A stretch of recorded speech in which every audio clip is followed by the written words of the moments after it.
It's me Piyush Roy. और आप में से कुछ मुझे स्टोरीज़ बाय पीयूष के भी नाम से जानते हैं इंस्टा पे।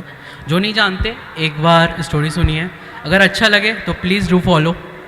तो कहानी का नाम है कहानीकार दादा और उनके जादू का सच। तो ये कहानी शुरू होती है भारत के एक बहुत छोटे से गांव से, जहाँ एक कहानीकार दादा रहते थे जो हर इतवार को अपने गांव के सारे बच्चों को अपने पास बुलाया करते थे अपनी कहानियाँ सुनाने के लिए। कहानियाँ जिन्हें सुन वो बच्चे हंसते थे, रोते थे और उन कहानियों से अपनी ज़िंदगी के सीख भी सीखते थे। और मैं भी उन बच्चों में से एक जिनकी कहानी आज मैं आपसे शेयर कर रहा हूँ। ऐसा होता था कि मुझे ना इतवार का इंतज़ार होता ही नहीं था। हर हफ्ते जैसे कि ना मैं बस सोचता था कि कब आएगा इतवार, कब मैं जाऊंगा कहानीकार दादा के पास और उनकी कहानियाँ सुन के जैसे खो जाऊंगा।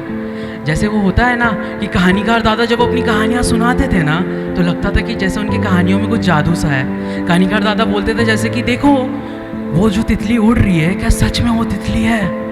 कहीं वो एक छोटी सी परी तो नहीं जो देखो उड़ते हुए जा रही है? और हमें सच में लगता था कि वो एक छोटी सी परी ही उड़ रही है।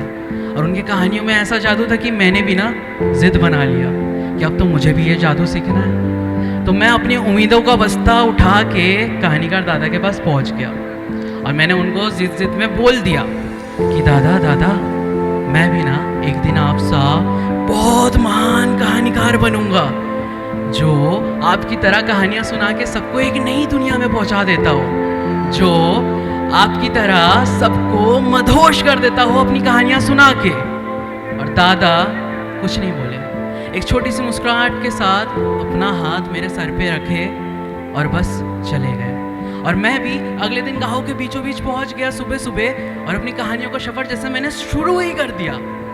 पर शायद मुझसे समझ में ने थोड़ा सा नादानी हो गया।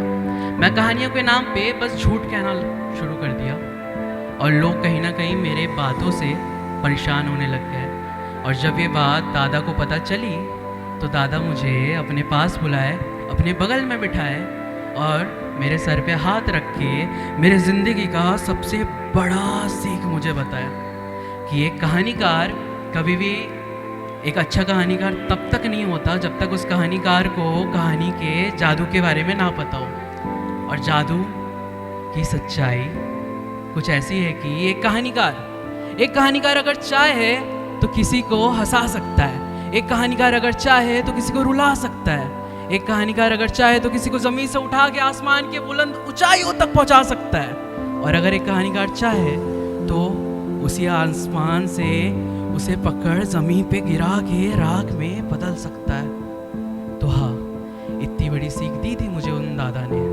और जैसे मैं इस सीख के साथ एकदम तैयार हो गया था और अगले दिन से मैं गांव में फिर से पहुंच गया और मैं चिल्ला चिल्ला के मेरी कहानी की शुरुआत कुछ ऐसा करता हुआ कि बच्चे बूढ़े जवान सब आओ, मेरी कहानियाँ सुनो, कुछ हंस के जाओ, कुछ रो के जाओ, कुछ मुझसे कुछ पा के जाओ, कुछ मुझसे कुछ अपना लेके जाओ, पर एक बार ज़रूर आओ और मेरी कहानी सुन के जाओ। और ऐसे ही मेरी कहानियों का सफ़र मैंने शुरू किया। फिर देखते ही देखते एक गांव से दूसरे गांव, दूसरे गांव से तीसरे गांव, ऐसे करते करते मेरा नाम पड़ गया कहानीकार दादा। और मैं पहुंच गया शहर।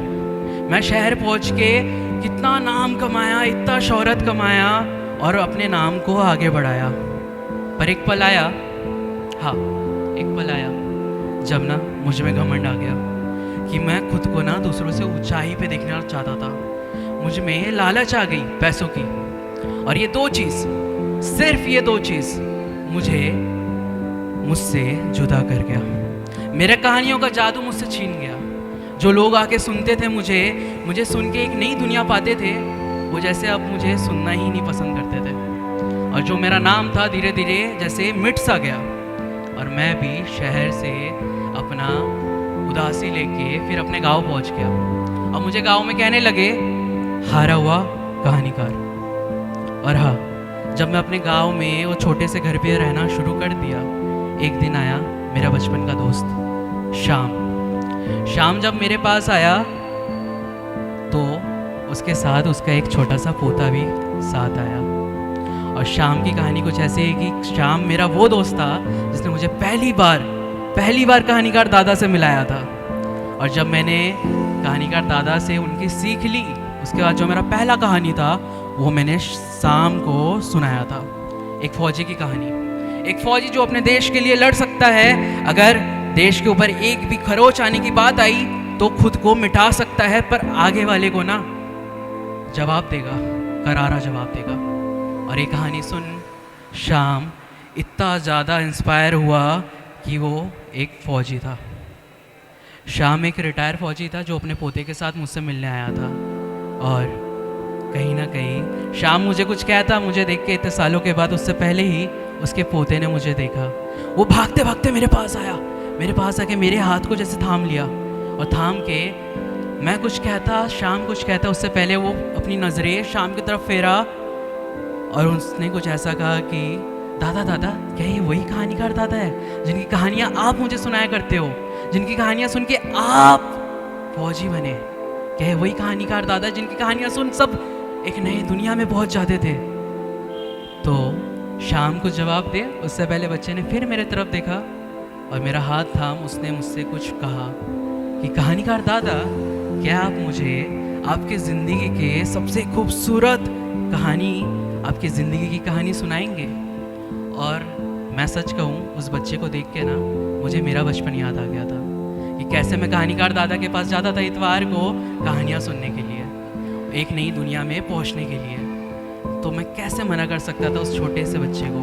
हाँ, मेरा जादू ख़त्म हो गया था, मुझे पता है, पर मैं इसका दिल तो नहीं तोड़ सकता था ना। तो मैंने शुरू किया मेरी ज़िंदगी की कहानी, और उस वक्त उस कहानी को सुनने के लिए तो बस श्याम और उसका पोता ही था।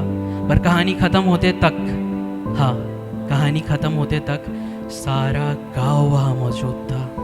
और जब मेरी कहानी ख़त्म हुई तो उनकी तालियों की शोर ने मुझे कह दिया कि मेरा जादू अब भी मेरे पास है, बस मैं थोड़ा सा भटक सा गया था।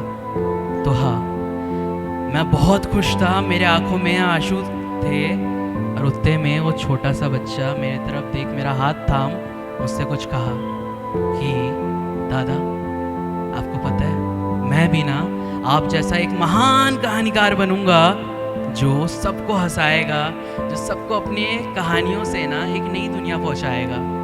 और मैं धीमे से मुस्कान के साथ उसके सर पे हाथ रखता हुआ कुछ ऐसा कहा कि पता है तुम्हें, एक कहानीकार नहीं होता। एक कहानीकार तब तक एक अच्छा कहानीकार नहीं होता जब तक उसे कहानी का जादू ना पता हो, और जादू का सच। और जादू का सच कुछ ऐसा है कि एक कहानीकार अगर चाहे तो किसी को हंसा सकता है, एक कहानीकार अगर चाहे तो किसी को रुला सकता है, एक कहानीकार अगर चाहे तो किसी को आसमान के बुलंद ऊंचाई तक पहुंचा सकता है, और अगर वही कहानीकार चाहे तो उस आदमी को आसमान से नीचे उतार ज़मीन पे राख भी कर सकता है। तो एक कहानीकार होना बस एक कहानीकार नहीं होता है, उसके साथ एक बहुत बड़ी जिम्मेदारी भी होती है। और इसी के साथ ये कहानियाँ ख़त्म करता हुआ मैं आप सबके बीच Piyush. Thank you so much.